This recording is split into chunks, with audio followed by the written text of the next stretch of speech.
আচ্ছা, কুকয়েনের প্রফিটটা কিভাবে নিবেন? কারণ হচ্ছে আমরা যে অফারটা করছিলাম, এখানে হচ্ছে আমাদের যাদের প্রফিট হয়ে যাবে, আপনারা হচ্ছে 50x লাগাবেন না, ঠিক আছে? 50x এ না করে আপনার হচ্ছে 10x বা 5x এ দিয়ে ট্রেড নেওয়াটাই সবচেয়ে ভালো আর কি। সো যখনই $1 এখানে প্রফিট দেখবেন, এখানে যখন $1 প্রফিট হয়ে যাবে তখন হচ্ছে আপনারা ক্লোজ করে দিবেন। সো ক্লোজ করার পর আপনারা কি করবেন, এই যে উপরে একটা চিহ্ন দেখতে পাচ্ছেন, গিফটের চিহ্ন, বক্স, এই বক্সের মধ্যে ক্লিক দিবেন।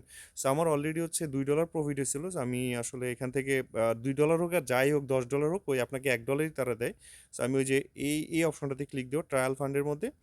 ট্রায়াল ফান্ডে ক্লিক দেওয়ার পর এই যে উইথড্র $1 দেখতে পাচ্ছেন, উইথড্র $1, এখান থেকে আমি কনফার্ম কনফার্ম করে দিব। কনফার্ম করে দিলে আমার কিন্তু এই যে ট্রায়াল ফান্ডটা উইথড্র হয়ে গেছে।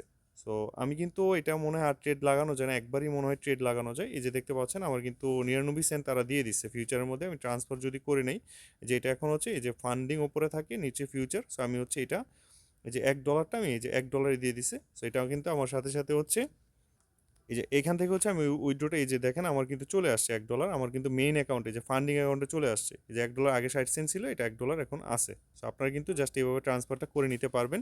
আর যারা হচ্ছে এখনো ভিডিওটা দেখেন না, ভিডিওটা দেখে কুপনের $10টা নিয়ে নেন। আর আরেকটা হচ্ছে আমাদের দেয় আর কি, এখানে $3 যেটা, ওইটাতে আপনার হচ্ছে 30 সেন্ট যখন প্রফিট হবে সাথে সাথে ক্লোজ করে দেবেন, মানে 30 সেন্টের বেশি তারা ট্রান্সফার করতে দিবে না।